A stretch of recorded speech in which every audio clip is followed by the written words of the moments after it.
জীবনে যা কিছুই করো না কেন নিজেকে খুশি রাখার কারণ অন্য কারো মাঝে খোঁজার চেষ্টা করো না। কখনো কারো উপর এত এক্সট্রিম লেভেলে নির্ভরশীল হবে না যাতে তোমার এক্সপেকটেশন পূরণ না হলে মন ছুটো হয়, বিশেষ করে মানসিকভাবে। তোমার মন খারাপ, তুমি হেমন্তের গান শুনো, নিজেকে এক কাপ কফি বানিয়ে দাও। বিকেলবেলা মিষ্টি রোদে আপন মনে নিজের সাথে কথা বলো, পছন্দের লেখকের বই পড়ো, নিজের কোনো বিশেষ ক্রিয়েটিভিটি থাকলে সেটা নিয়ে ব্যস্ত থাকো। পুরনো কোনো স্মৃতি মনে করো, হাসো, কাঁদো, আর যাই করো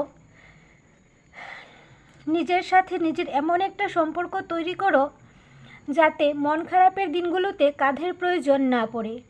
কেন নিজেকে অন্যের বিরক্তির কারণ বানাবে? একটা সুন্দর ব্যক্তিত্ব থাকার জন্য খুব কঠিন হওয়ার দরকার নেই, শুধু নিজেকে এতটুকু ভালোবাসলেই হবে যাতে অন্যের চোখে নিজের ভালোবাসা খোঁজার প্রয়োজন না হয়।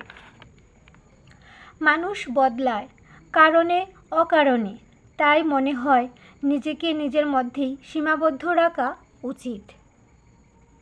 যদি আমার কথাগুলো ভালো লাগে তাহলে লাইক, কমেন্ট, শেয়ার অবশ্যই করবেন। ধন্যবাদ।